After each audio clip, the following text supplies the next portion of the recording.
لبيك اللهم لبيك لبيك لا شريك لك لبيك إن الحمد والنعمة لك والملك لا شريك لك لبيك اللهم لبيك لبيك لا شريك لك لبيك.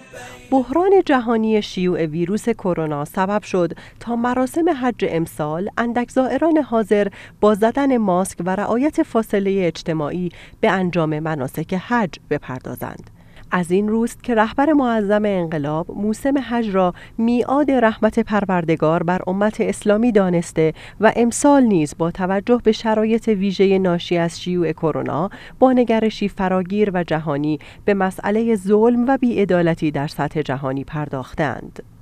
رهبر معظم انقلاب در پیامی به مناسبت ایام حج علاوه بر تأکید بر وحدت و هویت خواهی مسلمانان در سطح ملی، منطقه‌ای و بین المللی بر ضرورت توجه به اندیشه‌های مترقی و رهایی بخش اسلام اشاره می‌کنند که باعث به وجود آمدن حرکت، انقلاب و خیزش علیه نظام سلطه استکباری می‌شود. رهبر معظم انقلاب با اشاره به حرکت ضد تبعیض نژادی در آمریکا تاکید کردند موضع قاطع ما جانبداری از مردم و محکوم کردن رفتار قساوت‌آمیز دولت نژادپرست آن کشور است. حضرت آیت الله خامنه‌ای تصریح کردند نگاهی به خیابان‌های آمریکا، به رفتار دولتمردان آمریکا با مردم خود، به دره عمیق فاصله طبقاتی در آن کشور، به حقارت و بلاهت کسانی که برای مدیریت آن کشور انتخاب شده‌اند، به تبعیض نژادی هولناک در آن، به قساوت مأمور موظف آن که یک غیر مجرم را در خیابان با خونسردی و در برابر چشم رهگذران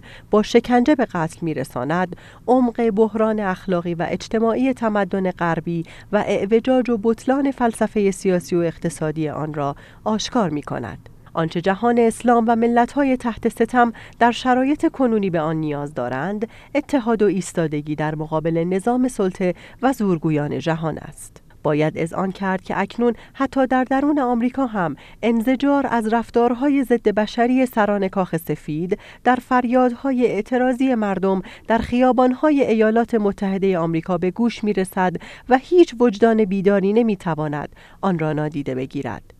از همین روست که رهبر معظم انقلاب اسلامی تاکید کردند در قضایای کنونی آمریکا و حرکت ضد تبعیض نژادی در آن، موضع قاطع ما جانبداری از مردم و محکوم کردن رفتار قساوت‌آمیز دولت نژادپرست آن کشور است. حج در واقع یک نقطه تحرک جدی و بین المللی است و پیام آن اتحاد و ایستادگی در مقابل سلطه‌گران است که منافع فراوانی برای امت اسلامی دارد. و امید است سران برخی از کشورها که از اهمیت و کارکردهای مهم حج آن غافلند به خود بیایند و به دامن اسلام برگردند.